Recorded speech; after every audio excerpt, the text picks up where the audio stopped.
And we're back. Hello, YouTube. After that short interruption, I guess. I don't know what that was.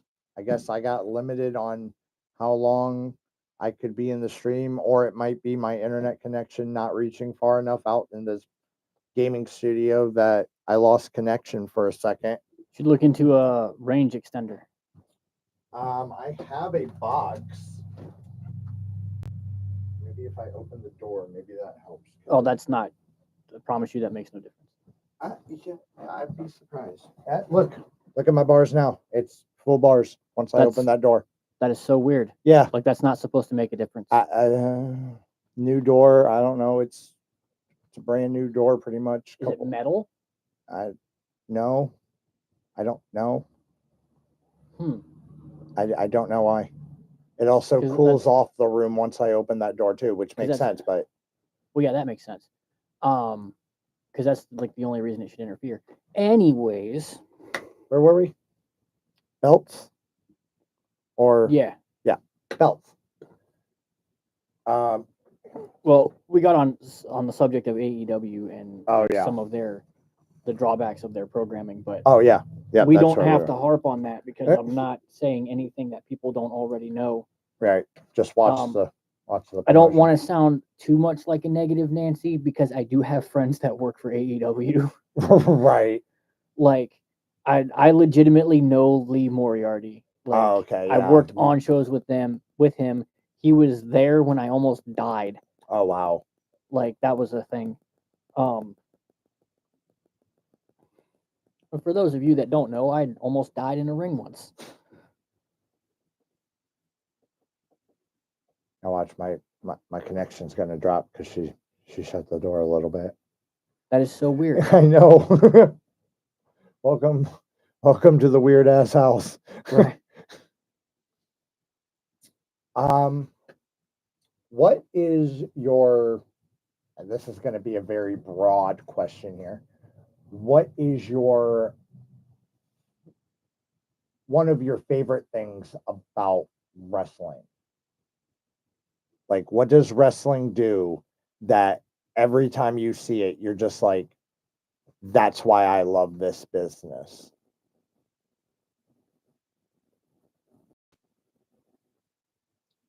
Again, I'm asking the real questions here. I don't know why they stopped my stream anyway. It was probably a time limit, but maybe.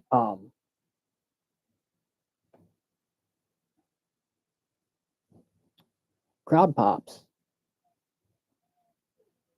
especially when it's kids. Yeah. Like, and you see the look on their faces when their favorite wrestler comes out, and the camera cuts to that little kid, and they're just like losing their freaking minds. It's the coolest thing. Yeah. Because they think it's the coolest thing. Yeah. I've experienced that. Like I've met, like, there are little kids out there who, like, I'm their favorite wrestler. I don't know why. I don't think I'm that good, but whatever. Hey, if I'm able to be trained by this man, he's definitely good because I'm stubborn. Like, I'm very stubborn. And for me to be able to take what you teach, you know what you're talking about. So I have no doubt in my mind that you're great in that ring. I've seen you in that ring. But shout out to Damian Neihart, who's my first ever, like, #1 fan. Right. Much to his mom's chagrin. Like, she did not like the fact that I was his favorite wrestler besides his dad. She has a good reason for it, and I will explain that to you, but not on the podcast. Yeah. And then to Kathy, RCW's pint-sized perspective. Because when I tell you this kid loves the shit out of me, it's not even an exaggeration, like, in the slightest. If her parents, I'm friends with her parents. Yeah. Right. If her parents come to a show that I am booked on and she's not coming with them, she makes them bring me a 20-ounce bottle of Mountain Dew. Nice. I get a Mountain Dew every show that they are at, whether she's with them or not, because she's like, no, we have to get Spike a drink. Yep. Yep. Mine would be, I mean, it kind of goes with you. It's that not necessarily the pop, but the chants. When the chants are in unison and it's loud and it's just everybody coming together and just chanting, "This is awesome," or "Holy shit," whatever it may be. Once that crowd really gets going and cheering, it's like it gets your blood going. You want to just instantly. I'm sitting at home going, "This is awesome," clapping along with them. Like, oh wait, they're not in sync. fair. Get in sync. That's fair. You know it. The 1, 2 kick out, like that reaction that just gets the crowd invested in every single moment in the end of a match, or even when a superstar's music hits. This is another hot take. I think we need to stop singing along with the wrestling entrances. That'll never happen. I know it won't, but it's just, I'll listen to like Cody Rhodes, and it's like his music hits, they'll cheer for a few seconds, and then it's, oh, get ready to sing, get ready to sing. It's like, why don't we just cheer for the superstar like we used to? Like, cut away to the fans and, like, you know, who are cheering for Cody Rhodes Because or Randy Orton. it's That's another now become like a spectacle. right. Like it's to that extent. Like it's like when you go to a foot like you see the footage of what was it? It was I think it might have been a 49ers game, Mm-hmm. right? And they started playing Journey and didn't know that Steve Perry was in the crowd, and somebody caught video of like the crowd started to sing along Right. with Don't Stop Believing. Yeah. And then it cut up to the VIP box, and there's Steve Perry from Journey singing Yeah. along with the crowd, Yeah. right? It's a hype thing, it's an energy thing. Yeah. And until you like experience that uh in person, which I mean, you should have by now. Oh, yeah. You've been to enough of the live shows Yeah. recently. But like it's always been a thing. Like there's always been fans that sing along with the songs. I mean, don't get that me have wrong. I was at lyrics. SmackDown and Cody Rhodes came out. I'm adrenaline in my blood. Like I'm singing Yeah. along right with it because it's like you're there. It's like, okay, you have And to. honestly, you can 100% blame Chris Jericho for that. Yeah. Yeah. With Because Judas. singing along to Judas was a thing for years at AEW Mhm. before they started singing along with anybody else's songs. Yeah, because they didn't start singing along with Cody Rhodes until almost a year after he returned. And one, Cody's theme song is super fucking catchy. Yeah. Like it's fantastic. So is I love it. Randy's, John Cena. I mean, everybody else just chants, me included.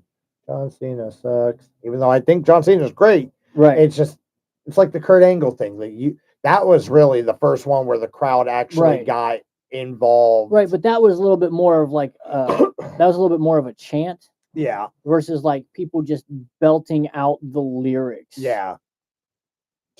Especially Judas, that one where he couldn't They made it into an angle where he wasn't allowed to use his music for a Yep. night, and the whole arena, building yeah, just went just off. sang the song for him anyways. Yep.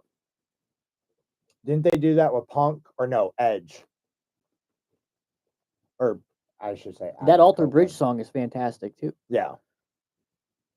So you also have to think about that. Like, look at these. This And is you notice- leading into my next question, Right. just so you know. Like, did you notice that like the songs that get sung along to, they're the songs that have actual bands. Yeah. Yeah. Cult of Personality. Yeah. Yeah, Living Color, Rev Theory, Downstate, Fozzy, Alter Bridge. You mentioned Rhea Ripley, so we'll talk. We'll say Oh, you had to mention it. Motionless in White. Yep. There it is. I was like, it's something to do with like not moving. I know that. And I was like, the moment I thought that, he came out and said it. I was like, there it is. So next Even though question. they do a lot of moving around in black. It's so much black. That leads into the next question. What is your favorite? I know you're a Shawn Michaels guy. I know that's probably going to be what it is. Maybe, maybe not. But what is your all-time favorite wrestler entrance music?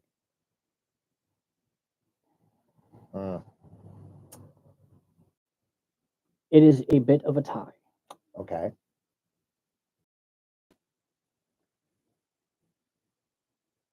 Cult of Personality. Yep. Shawn Michaels. I know this man already. Like, what are we doing here?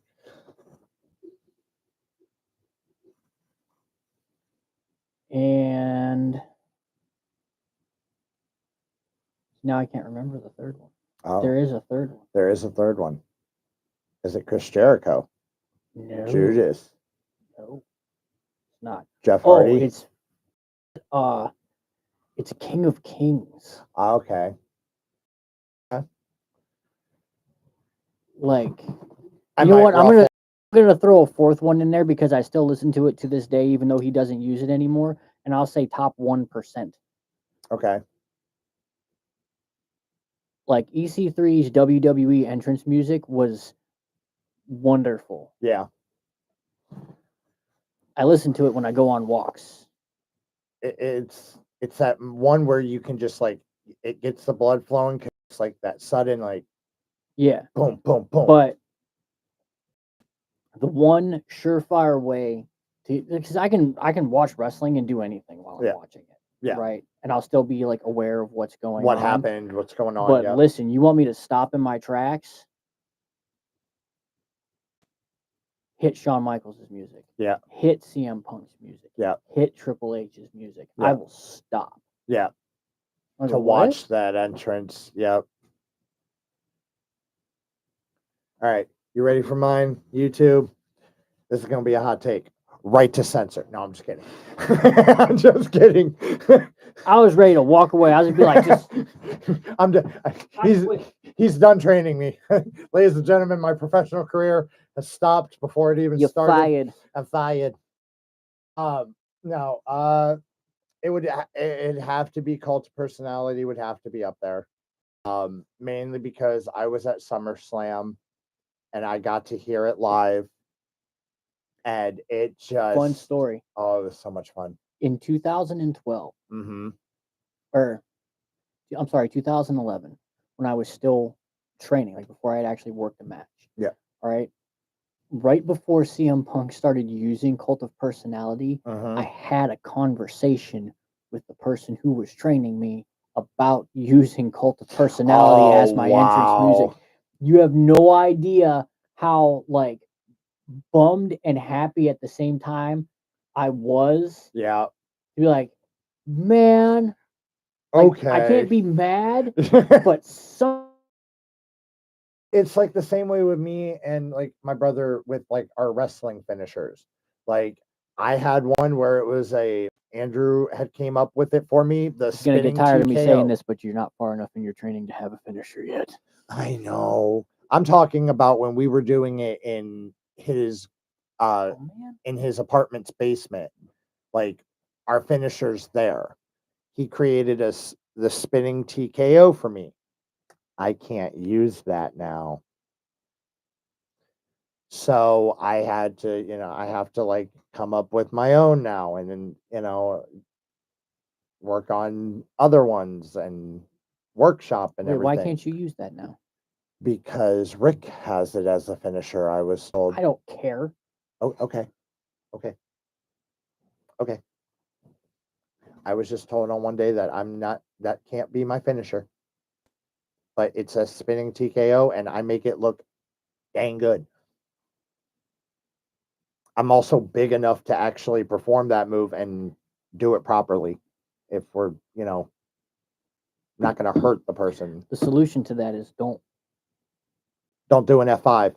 don't work at that promotion Well, no. or don't do it at that promotion. Yeah. You can do it everywhere else. Who cares? Right. Everybody's so worried, like, oh, you can't use that as a finish because it's my finish. No, don't use somebody else's finish in the middle of a match. Yeah. I If mean, you guys have the move same finish, stealing is a thing. if you have the same this as his friend, Yeah. Okay. The appropriate approach that is when you guys are on a card together, talk about your finish. Yeah. Yeah. Hey Rick, are you going over tonight? Yeah. Oh, so am I. What are you doing? Oh, I'm gonna do the deal. Yeah. Okay. All right, cool. So I'll do something else. Yeah. It's that simple. And I have a backup. It's called Hero's Crest. It's where I have them in a like oh my god, what I'm drawing a blank. Fireman's carry. No, this is fireman's carry, Yeah. isn't it? Yeah. I'm talking like chest. Okay.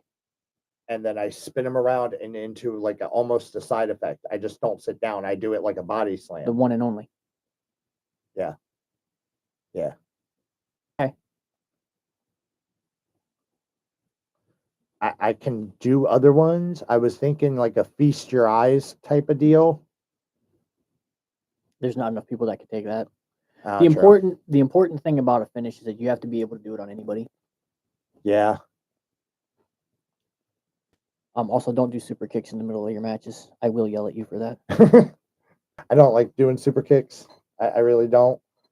Well, tell your brother the same thing. Yeah, he has one as a finisher that's a super kick. He calls it the Dark Knight, but he does it like a jumping super kick. Like I have to see him do it because there's also a very specific way you're supposed to do the super kick, and if Yeah. he doesn't do it right, I'm going to tell him not to use it. Yeah. I mean, But right that's now, a conversation for another time. Right now, he has a flatliner. And we were thinking of a tag team finisher as I get him up for the spinning TKO, and when I spin him at the same time, Andrew does the flatliner. That would be our tag team finisher. Like I would spin him around, and so it would be I would do a back bump, they would do a front bump, and Andrew would do a back We'll bump. cross that bridge when we come to it. Okay. It sounds like a good idea in concept, but anyway, now for me, it's called a personality. Go back to the entrance themes. I also really liked Kane's When the Fire Burns. Oh, you mean Slow Chemical? Yeah, that's it. That's it. I thought it was When the Fire Burns or something like that. Somebody referred to it as that. I like that song, but I lightweight hate that band. Yeah. Yeah. The song was great. It just I tried to listen to everything else that Look, they had, and I'm like, I worked in a karaoke bar, and I heard like, and you'll hear me say this a lot because there's just songs that I absolutely despise that I don't, I can't say despise, but I won't listen to them right. unless somebody makes me. And was it Paralyzer? Yeah. By Finger 11 is Yeah. one of them. Because I heard it so much. Yep. Like it was such a big deal, and I'm like, You hear something over and over again. It's like a lot of people. y'all with know that Nickelback. y'all know that one thing is a better song than Paralyzer, right? Like, Hot can we take. be honest? Hot take. That's like a lot of people It's with not Nickelback. a hot take, like that's fact. I mean, Like- true. I mean, for some people that might be a hot take though, because that song is very, like you said, it's so popular that you heard it over and over and over and over again. Yeah. It's like for a lot of people, for the public, that might be a hot take. For us, it's like no, get like seriously, it's a fact. Like, I was mentioning finishing moves too because I wanted to ask you that too. What is your all-time favorite finishing maneuver? Greatest finishing move of all time is the kangaroo kick. Yay!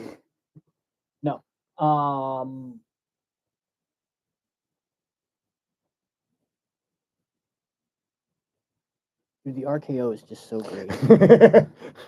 I mean, that's why I do a spinning TKO. It's pretty much It's like it's just so good. You can hit it out of and nowhere. Not even just like Randy Orton doing it. Like when DDP did the diamond cutter. He Like would it turn was it just around in so many different ways, it, and it was just so it was so good, and it looks like it hurts so very much. but it doesn't. And when done right, when they hook it, and it almost seems like they're going in like they go to they like when they actually go into the motion for it, and it like they almost slow down a little bit, Yeah, and then bang. yep. Like the one where it was Jeff Hardy and at Madison Square Garden, Jeff Hardy and Randy Orton at just that transition that they did. It was so seamless, and then Randy just out of nowhere, bam, got him. Right. It was just like right then and there. Like I knew it was already something special, but that moment at that Royal Rumble, I was just like, damn.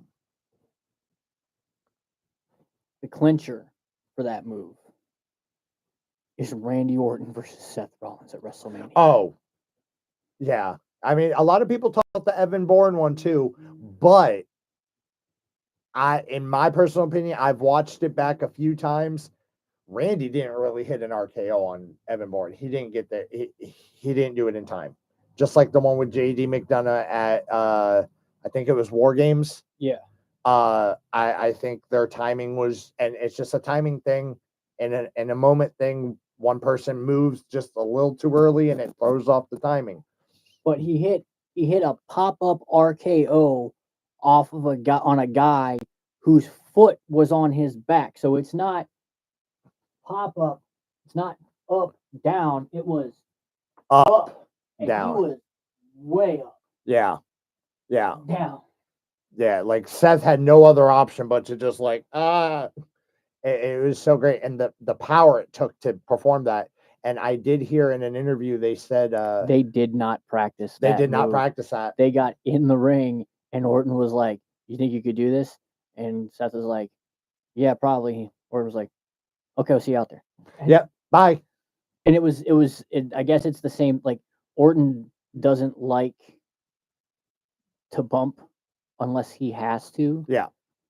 Like until it's like match time. Like once it's like paycheck time. Like that's when he does it. Which I completely understand.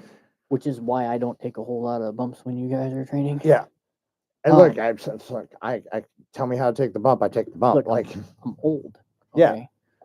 And you've been doing it, you said 15 years. I've been Yeah. at this for 2 months. If I can't take a bump, I got a problem. But like the Evan Bourne one, like I Chris Van Vliet interviewed Evan Bourne. Yeah. And everybody that he interviews that he's wrestled Randy Orton, he asks the same question. Like, did you guys plan that? Like, did you guys practice that? No, and every single one of them goes, no. No. Like we went out to the ring, like he had Evan Bourne go up to the top rope, looked up at him and went, yeah, I got that. Yeah. And that was it. Yeah. And same with the JD McDonough and the War Games one. It's in a moment with Randy. Randy is just, he can work well with anybody. And that's like, in my personal opinion, Randy's in my top 5 best workers. Top 10. If I go top, I can make a top 10 out of that. He might find his way in the top 5, but if not, he'd be in like 6 or 7 of best workers because it's just seamless with him.